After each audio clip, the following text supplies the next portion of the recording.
Good evening, everybody. It's another time for us to have conversations on this conclave. It's the Warrior Conclave, where we invite authors who will come to share from the depth of their experiences on how you can author yourself into authority, wealth, and fame. And this evening, I have with me Dr. Grace Onyii, who's going to be doing justice to what we are going to be talking about this evening. She's an accomplished author, she's a medical doctor, and she is going to be sharing with us her thoughts and her perspectives on how you can grow yourself, can author yourself into authority, wealth, and fame. Welcome, Dr. Grace. Dr. Grace, can you hear me? Thank you. Can you hear me clearly?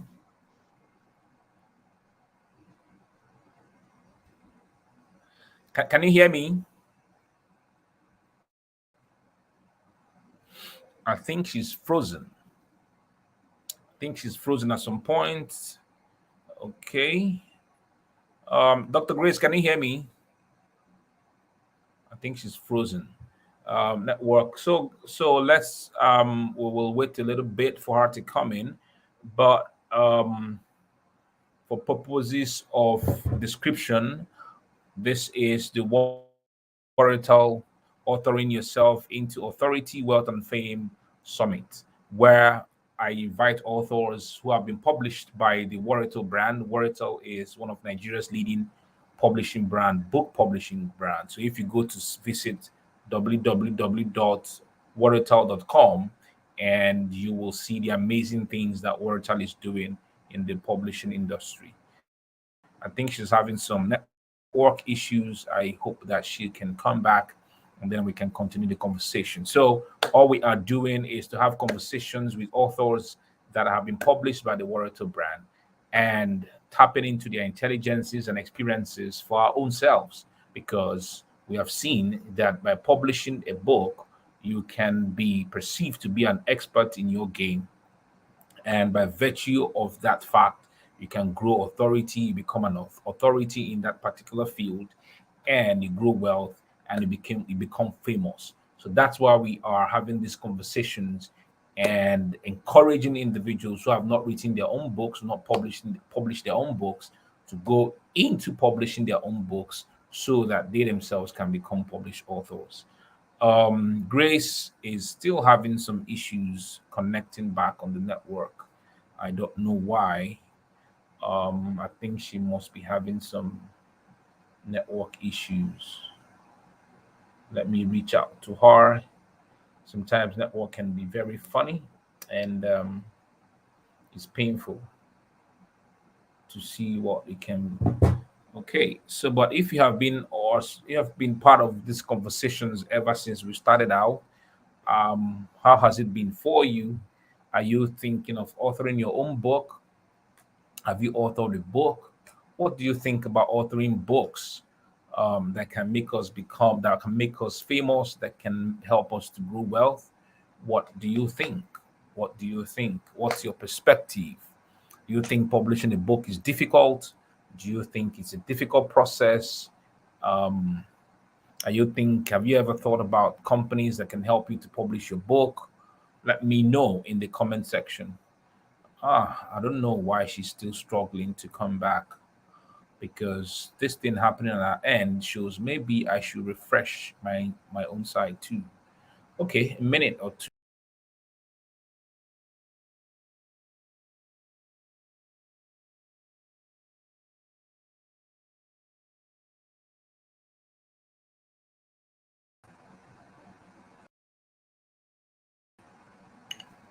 She's having still having issues. But I want to know, are you able to see her from your own end? Let me know if it's my own end, it's my own problem. Can you see her from your own end? If you can, please drop a comment that you can see her. Let me know. Hmm? Can you see her? School of Personal Economy. Can you see her? Okay, no, you can't. Oh gosh, I think it's a network problem.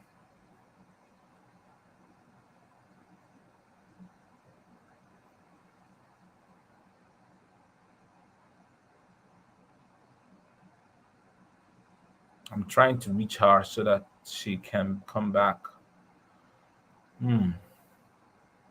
Okay, but let's have conversations as I'm waiting for her. If you got questions to ask me, please do ask me questions. And if you got questions,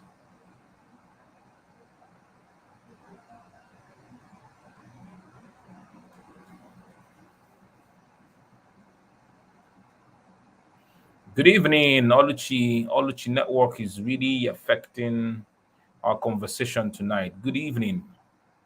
I think she's out of network. I don't know. I think that's what the problem is. But we have been preparing for this conversation. I don't know. We've been preparing for this conversation, and I don't know why network decided to be a hindrance tonight. Um, so if you got questions you want to ask me, um, please go ahead and ask me.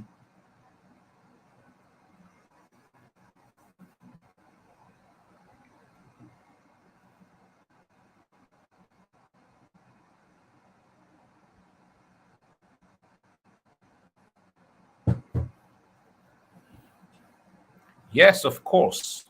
Yes, of course. You're asking, can one author about fashion? Is there anything like fashion ebook? My dear, people are authoring. There's so many individuals now who are authoring books, regarding fashion. Whatever problem that you have discovered in the industry, in fashion, you can write an ebook concerning it because people can. Okay, so I'm trying to reach out to her and asking her to refresh. She's saying that she's there, but I can't see her. I'm asking her to refresh so that she can come back again. I'm adding her to the stream, but I cannot see her. Okay, so yes, you can author an ebook on fashion. Lots of individuals have identified problems in the fashion industry. It could be in terms of sourcing for materials, it could be in terms of process, it could be in terms of management, it could be in terms of customer experience and connection and dealing with customers. A lot of things that you can, it could even be about sewing. Some of the things that you have discovered that you can do exceptionally well. You can put that down in the book. So yes, you can. There's a book. There are books about fashion. Most of I've seen books on fashion that are coffee books. What I mean by coffee books, they are colored. All right, they're kind of huge and they are colored. And when you open them, it's so big. I don't know if you've seen books on cookbooks before, right? Cookbooks where they describe how to cook food, colorful pictures in the book is the same thing that you can do with fashion, right? Same thing. Let me see. But she's still struggling. I don't know. She's still struggling. She's still struggling to be back. Yeah, so School of Personal Economy, you're asking. Don, thank you for all you do. I'm thinking of writing a book on how to get newbie realtors. Of course, I was at an event 2 weeks ago. No, last week. No, when was today is 16th. No, today is what? Today is 15th. Yes, on the 10th of December, Saturday last week. So I met a guy who has been in the real estate business for a long time. I think he said for 10 years, 15 years, I can't remember right now. And he was asking me if he could write a book that can help newbie realtors to be able to get it right in the city of Port Harcourt specifically. And I told him, go ahead to write it. Yes, he can. You can. So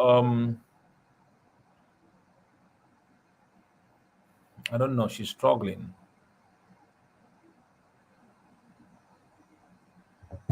She's struggling. I don't know what the problem. Can you guys see her? I don't know what the problem is. I add her and she's not showing. This is my first time of experiencing this kind of thing. And she's saying she can't see me. And I can't see her too. And she's saying she can see charts. Told her to refresh. I don't know what the problem is. Maybe I should refresh my own end.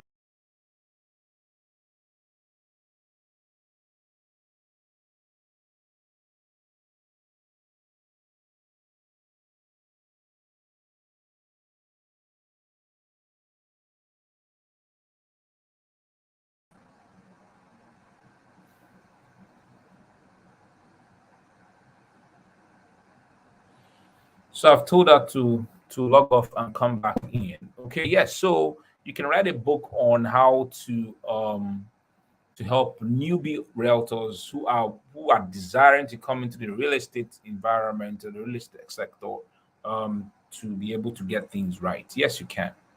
And say you're a realtor and I understand the challenges. Let me see if I can get her back. I don't know. She's not coming on. I think her network is very bad. You guys can see me, right?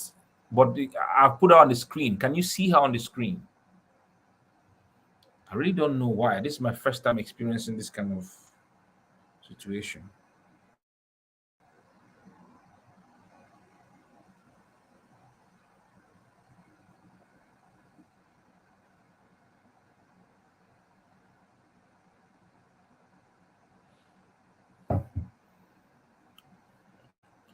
It's crazy. I don't know. It keeps refreshing. So I'm telling her to change a network provider if it's possible. I don't know. I don't know really. Okay, so I'm a realtor and I understand the challenges faced by new realtors in making their first sale. I would actually need someone to guide me on the process. When you say guide you on the process, are you talking about someone to guide you on the process of book writing, or what exactly? I need to realize. I need to understand what you are talking about. Is it to guide you on the process of writing the book, or what exactly? Okay, what exactly are you talking about, or are you asking?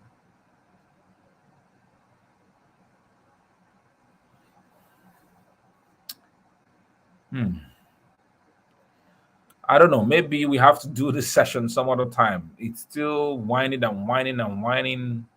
I don't know why he's not accepting her to come on board. It's crazy. We can't see you. We can't see her. I don't know what the problem is. I keep accepting her to come into the studio, but yet I don't know. Okay, let me play her while I call on the phone and see what the problem is. I'm coming. Yeah, I think she's back.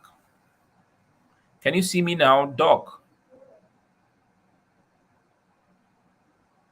Yes, I can see you now. I think it's the problem with your network. Seems your network is not strong enough. Is it 4G? Oh wow.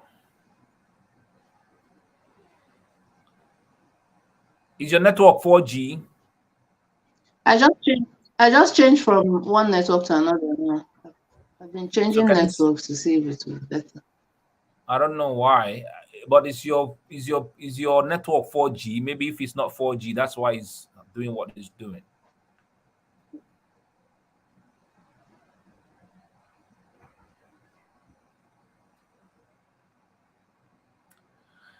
I think her network is not 4G. That's why. That's the problem. Hmm.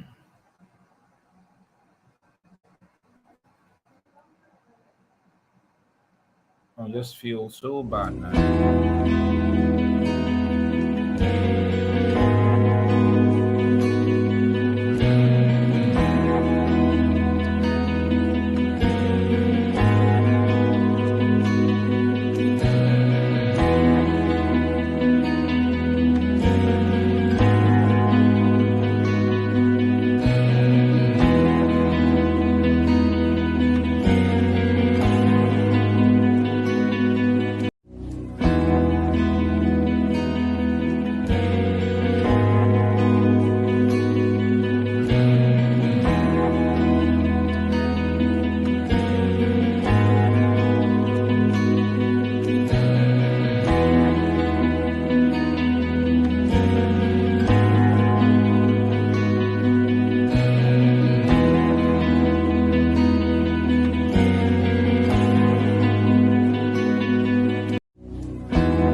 Okay, Ma, can you hear me now? Can you hear me? Um, you have muted yourself, or mute your mic, or mute your mic. Your mic, unmute your mic, unmute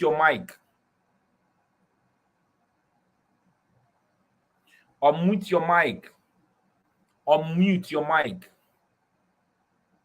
Oh gosh. But I can't hear you. I can't hear you. So unmute your mic. Yes, unmute.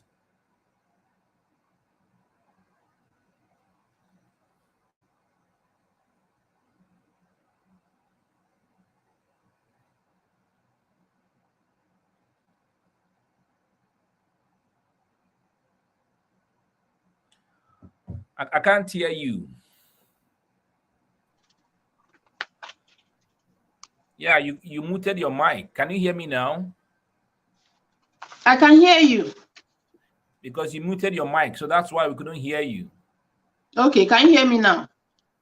Yes, I can hear you, but Okay.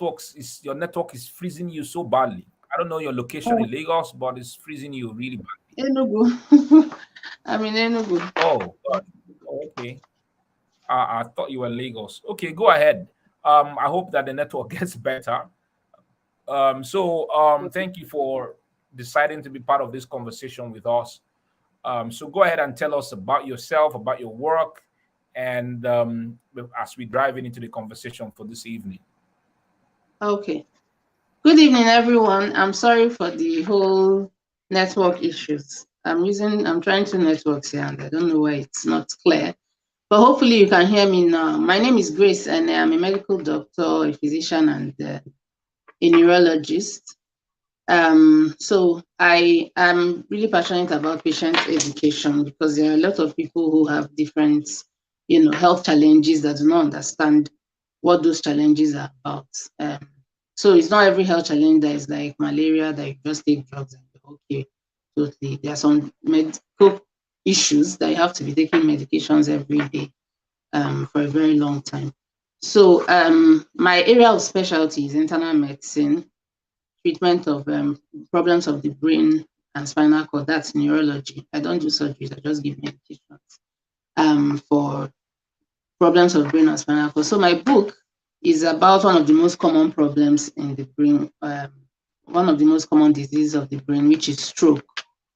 So stroke is just stroke. There's nothing like partial stroke really. So the book I wrote is about how to care for a stroke survivor at home. The name of the book is "Survive the Stroke Now What." It was published by Warritor. So it's a book that illustrates or that explains how stroke comes about, what causes it, how it can be prevented, how it is treated, and how to care for someone who has survived it at home. And most of the time, we have patients who have stroke. I have patients who have stroke who are on admission for a long time. Sometimes they're on admission for 1 month, 2 months, some even for 3 months. And by the time they're going home, there are people who expect that they should be walking, they should be talking and doing everything they were doing before they had the stroke. So I'll always see the disappointment in their faces and the confusion and being at loss. Like, how are we going to take care of this person? How are we going to move this person around? How can we care for this person? How will we be turning him? How will our life come back to how it was before this time? So this book, I decided to write it because it's going to be like an answer to many of the questions that have been in people's minds. People come ask me, I've had patient relations and caregivers asking me a lot of questions about stroke. Oh, why should you discharge this person? He's not yet working. Where is he going to stay? He's staying alone. And I'm like, no, he can't stay alone when you go back home. So this book answers most of the questions that both the patients and their relations have after somebody has survived a stroke. Because having a stroke is like having a scar in the brain. And once that scar is there, it will take a miracle for the person to come back to how he was before. And it also depends on the location of the stroke. There are some people who have strokes and they become bedridden. There are some that will start working with support, with sticks and all. There are some that will not be able to walk at all anymore. So because of my passion in letting people understand, because I know that sometimes the problem is communication. How do you communicate this information to the patient? Sometimes you tell them, but they don't really understand what you're saying. So in the book, I wrote it in form of stories, illustrations, and I explained most of things I explained in the book with relatable stories and things in layman language, things that people will be able to understand. So that's what the book is about. On the side, I also write generally, except from ebooks, I also write like blog posts, articles, and then I make a lot of posts on health tips on my Facebook wall and also on social media generally, both Facebook, Instagram, LinkedIn, and so on. So that's what I'm about. I'm practicing. I'm in medical practice right now. Practice neurology. I also see patients generally in internal medicine. My area of specialty is neurology. Thank you. Thank you so much. This is something that your book is quite instructive. Has to deal with what people are going through who have had this medical condition. Um, I remember I've had a few friends who their fathers and their mothers had stroke, and I could see how distraught they could be regarding their father's condition. So, but with this, it's something that people will need.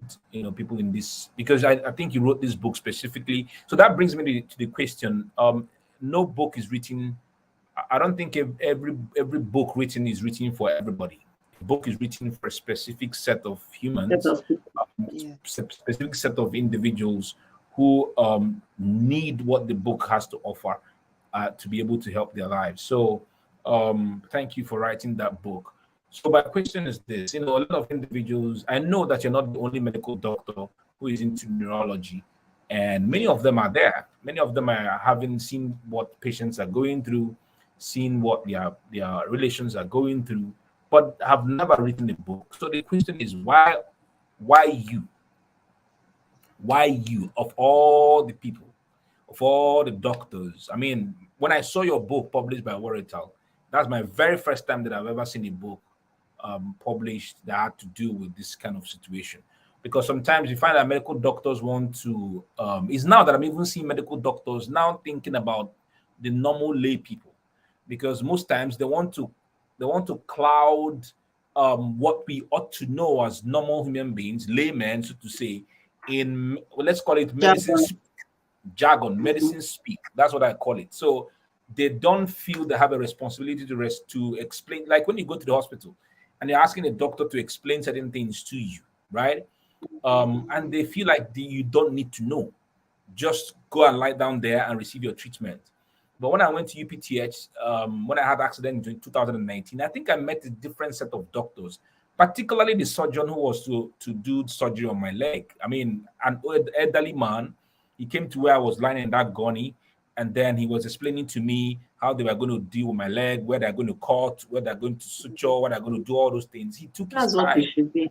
explained to me, and then told me that I should not worry, that I'll be awake to see them do the surgery, that all will be well. I mean, that tension. You're moving into the theater. You're thinking, will I come out alive? Will I not come out alive? Will I, when you watch many movies, you find somebody who's in the theater, they are conducting operation. Everything has been going well. The next alarm start ringing. Beep, beep, beep, beep. They now start asking for what they defibrillators. Are you waiting? They call all those things. They do that boom, boom, boom.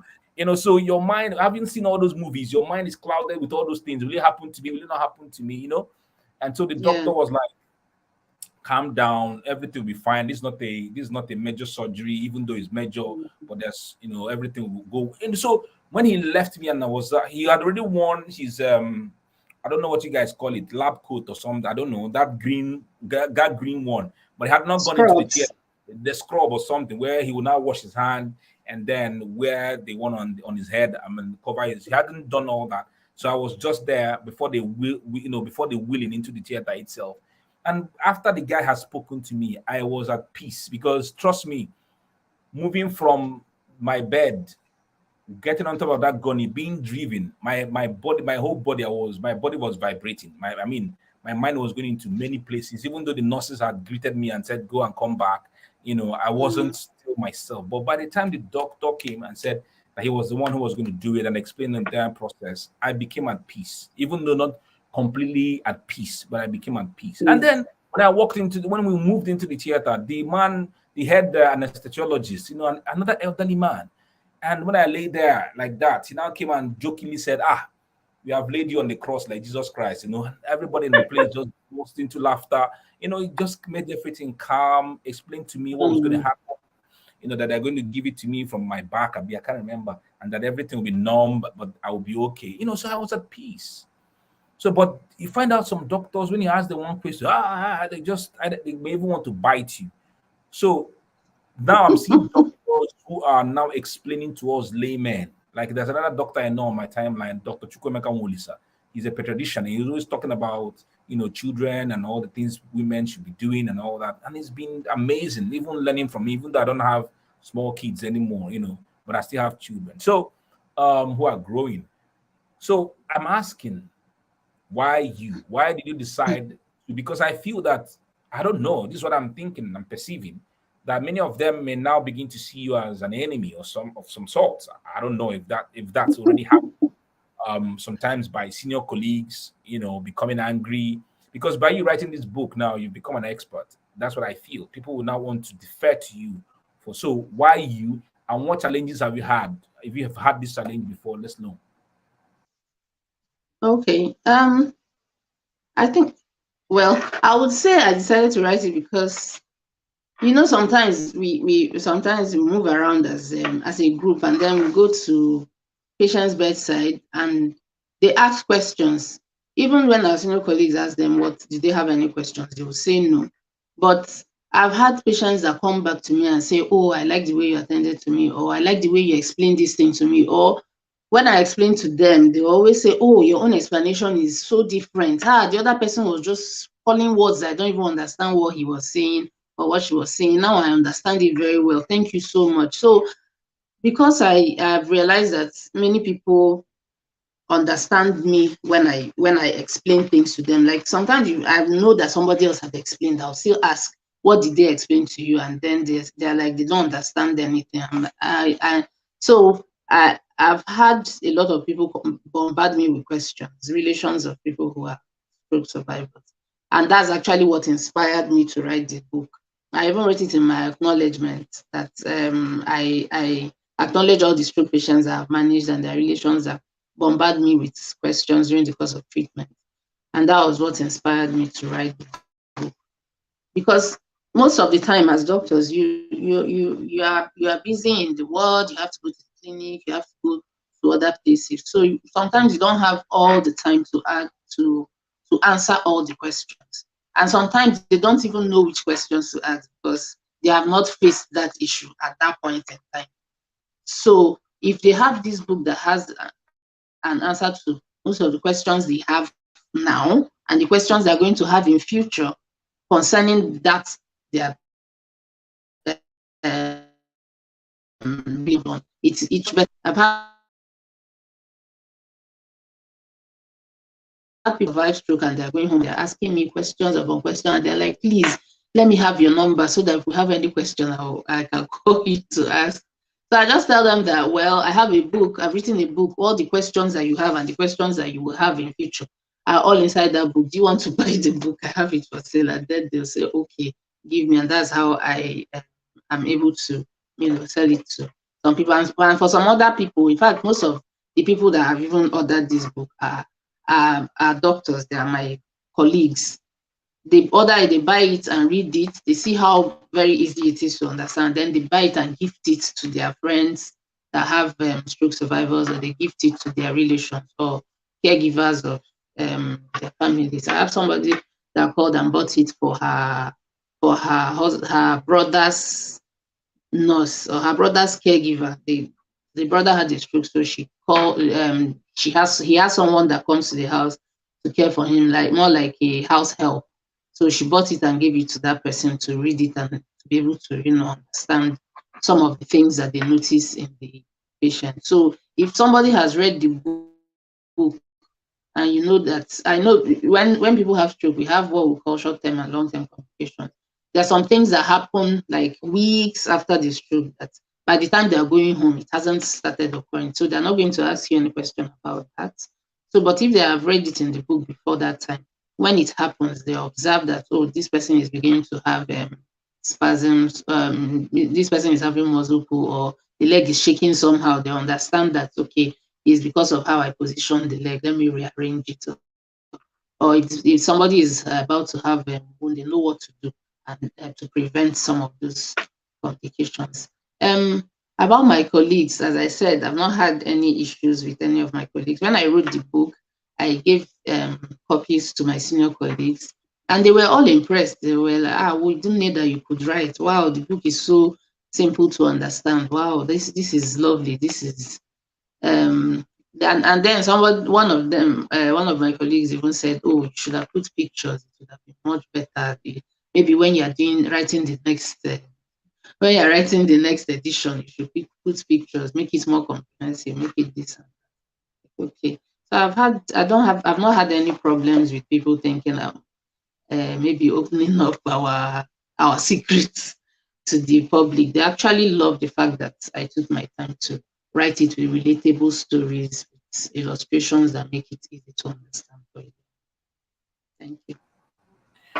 Okay, thank you so much for this. You see, I love the part that fellow medical doctors are now buying the books and gifting to patients, or they are learning for themselves. I mean, imagine that you wrote this for a Mm. particular type of audience, those whose people have had the problem, and they are learning how to take care of them at home. But now your colleagues are also buying the books, so you have like, who knows, another new audience, maybe NGOs may want to buy from you, or partner with you. I think is a great thing.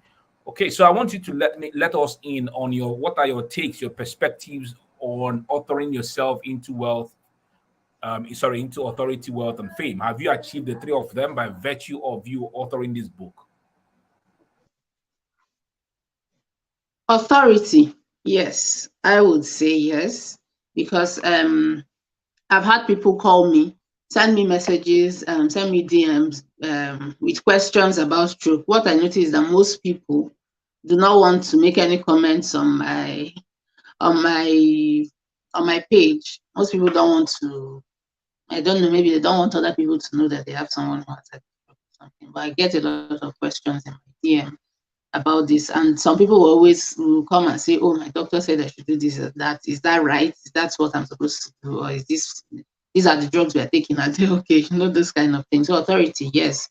Wealth, um, well, I won't say I've gotten into wealth per se, but of course, I've sold some copies, both hard copies and soft copies, and another thing I've realized with publishing this book is that it seems like our people still prefer hard copy books to soft copies, because most of the people that have been demanding this book throughout this year have been asking for only the hard copies. In fact, I don't think I've sold more than 10 of the soft copies. Everybody is just asking, who's hard copy? Where can we get it? Where can we buy it? I prefer the hard copy so that I can always go back and refer to it. Then some of the people will say, "Oh, well, if my battery is down or my gadget is down, I won't be able to read. But if I'm with the hard copy, I can read it anywhere, anytime." So yes, I've been able to sell a lot of copies of the book, and it has really helped me in terms of wealth. For fame, I would say yes, because I've had people coming to me to help to speak, to be like a facilitator, to speak in maybe their Facebook groups on WhatsApp teaching. Because when they go to my page and they see my bio, and then they see that, oh, she has written a book on stroke. Okay, please come and talk to this our group. Our group, please, can you talk in our group about stroke? Can you um, have a question and answer session with us and stuff like that? So yes, I have authority, wealth to It some seems like extent, seems and like NEPA fame. has done it. Sorry, NEPA has done what they don't have to do. That's not what they know how to do. Well, Nigeria. we keep firing on. We keep firing on. Okay, that's great. That's great. I like the trajectory of your growth. It's a gradual process that Yes. will it's a gradual process that definitely will be better as you keep moving along. So at this point, let's play just a little clip of this book.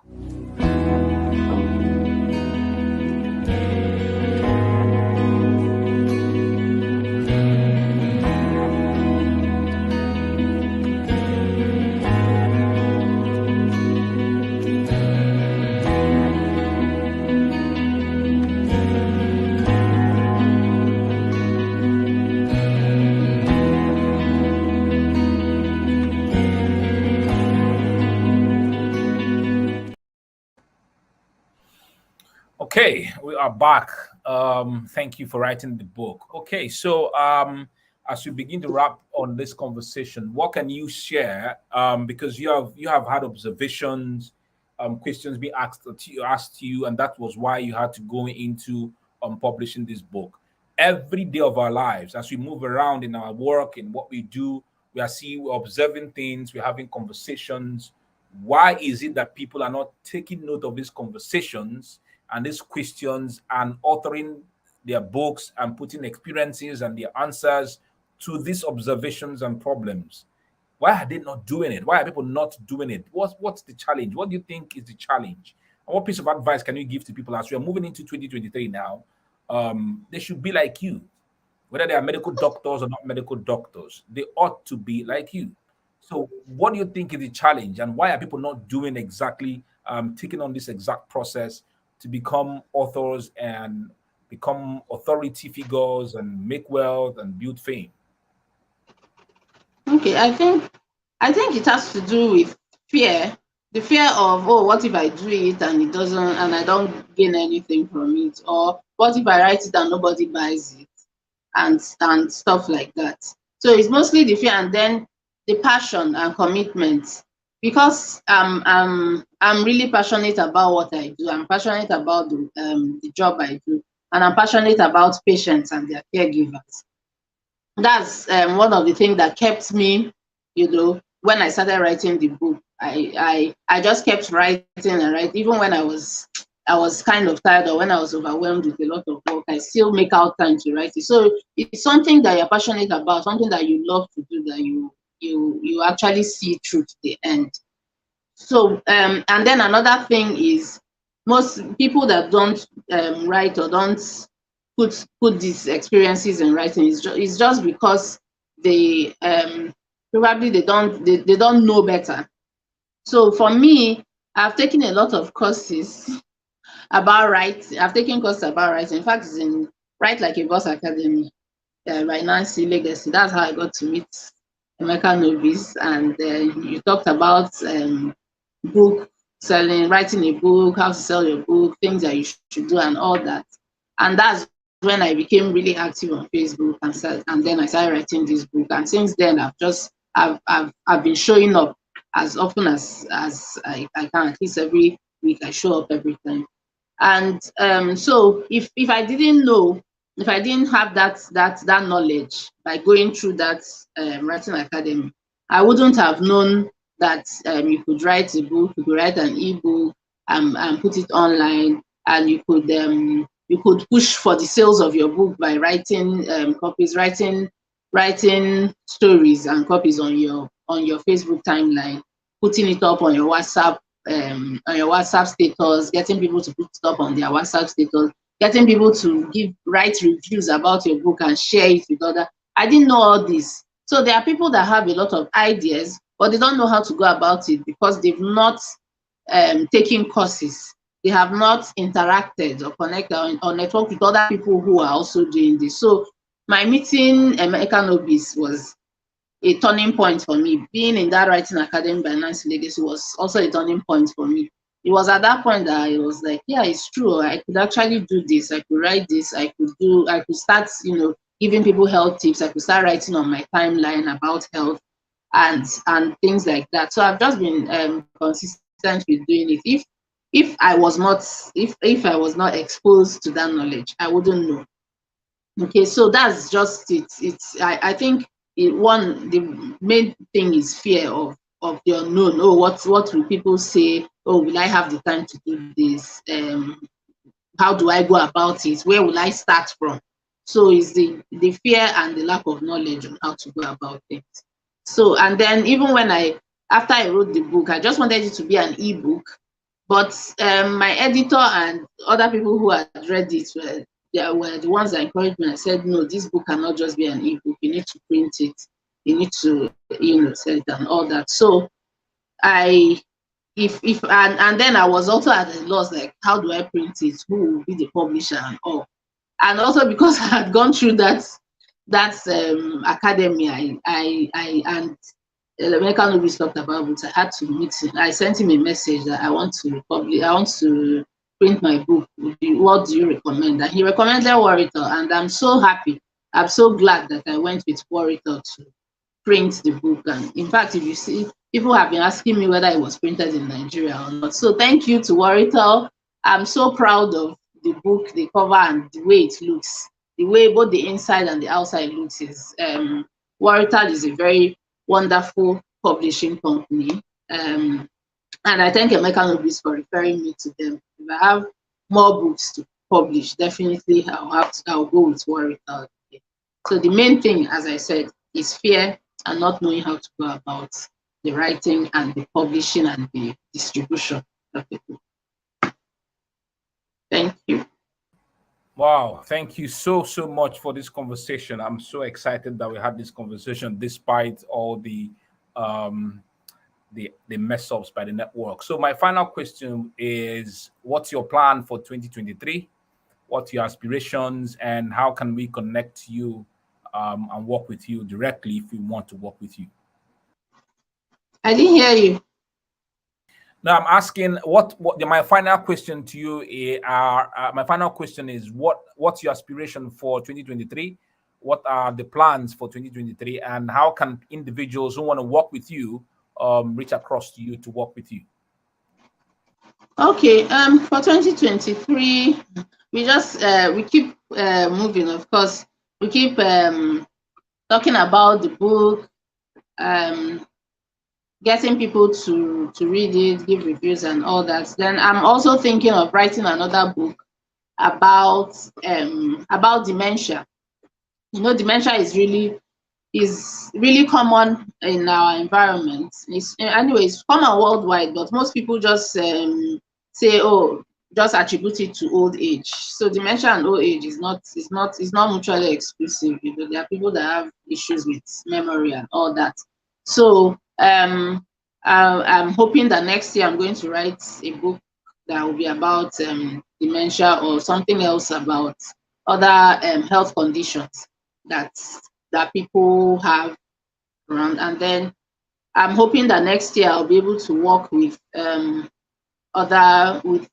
company health brands, healthcare brands and companies in terms of maybe helping with their content writing, blog posts, and maybe also to work with. I'm hoping that next year I'll also work with newspapers and magazines to write their health columns and things like that. And I would like to collaborate also with healthcare brands in being a facilitator in teaching about chronic diseases, about neurological diseases generally. Most neurological diseases are things that people believe are caused by diabolical issues. And there are so many things that even among doctors, most people are not confident, are not very comfortable with dealing with neurological problems. So they'll just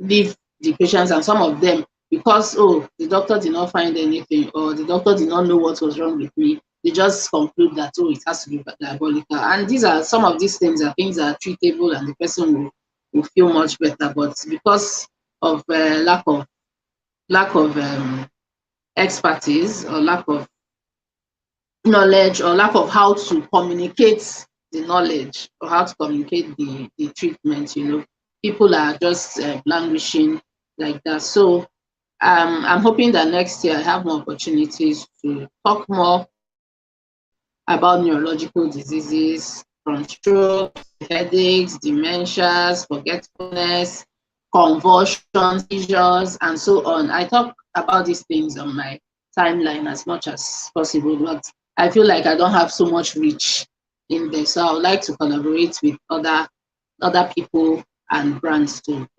also teach people these things that they are not aware of. Thank you. Well, I don't know if this is the right medium to ask you this question, because I've heard something about dementia not being treatable. And then on the other hand, from I people who are can't hear. nutritionists, can you hear me now? I can't hear. Can you hear me? Grace, can you hear me? Can you hear me now? Hmm. So you can't hear me. Hello. Yeah, Grace, can you hear me? Hello? Hello.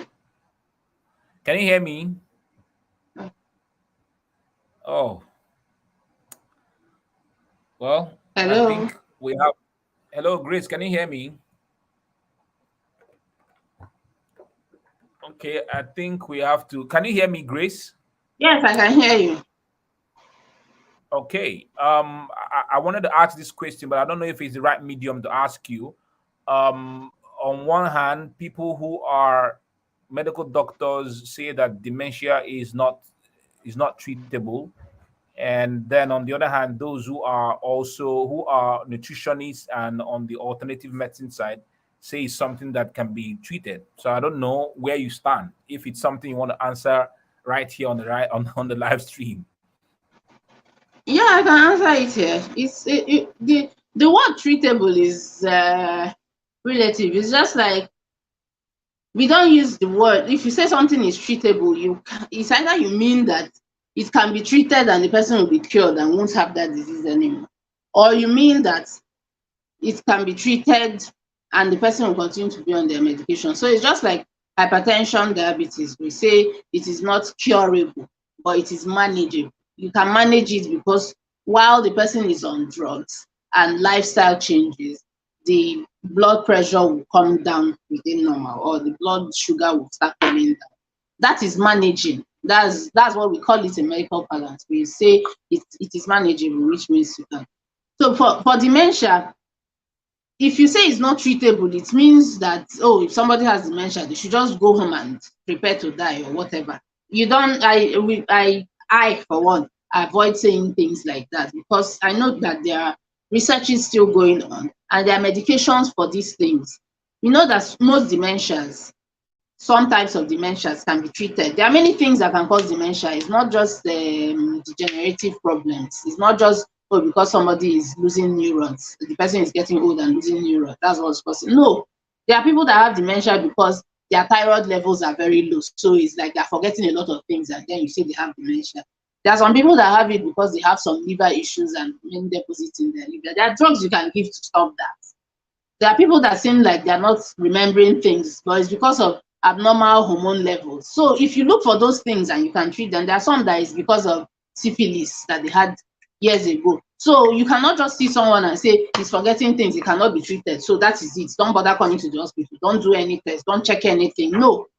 So we give drugs that, even if it's the degenerative type, we give drugs that help to slow down the rate at which it happens. So maybe if the dementia was supposed to get to the point where the person does not even recognize his own spouse, does not recognize his children, if it's supposed to get there in the next 2 years, for instance, I'm just giving an instance, with those medications that you are giving and the lifestyle changes and all that, you prolong it, the person can live, can take it to take a longer time for the person to get there. Maybe something that was supposed to happen in 2 years, it will now happen maybe in the next 5 years or in the next 7 years. Is that not something improving somebody's quality of life for the next 3 4 years, that the person is able to do a lot of things for themselves? And another thing is this, with dementia diagnosis, is if you catch it early, you will be able to know what the person will want when they are not able to make decisions for themselves anymore. So for instance, you know, okay, this person wouldn't like this, wouldn't like this, would like this. At the time when the person is still fully lucid, he can tell you that. So at the time when he cannot seem to retain any information anymore, you know what the person would like. So dementia is not treatable. It is treatable. We can slow it down. We can find the cause. There are some causes that are actually curable. So dementia is not treatable. Dementia is treatable. Okay, thank you so much, Grace. I will have a conversation with you after this live stream, probably tomorrow because it's already night. Thank you for being part of this conversation. Thank you for lending your thoughts. I hope to be able to host you again in next year. My I plan is don't know why. ah okay, guys. So thank you for being part of this session. I look forward to bringing more amazing individuals in the year 2023 to come share with us on these issues that can be of great benefit to our lives. Thank you. Thank you, Dr. Grace. I will reach out to you inbox and we'll have all further conversations. God bless you for Okay. being part of this. Thank you and good night to Thank you everybody. so much. Good night. Thank you for having me. Good night. Bye. Bye.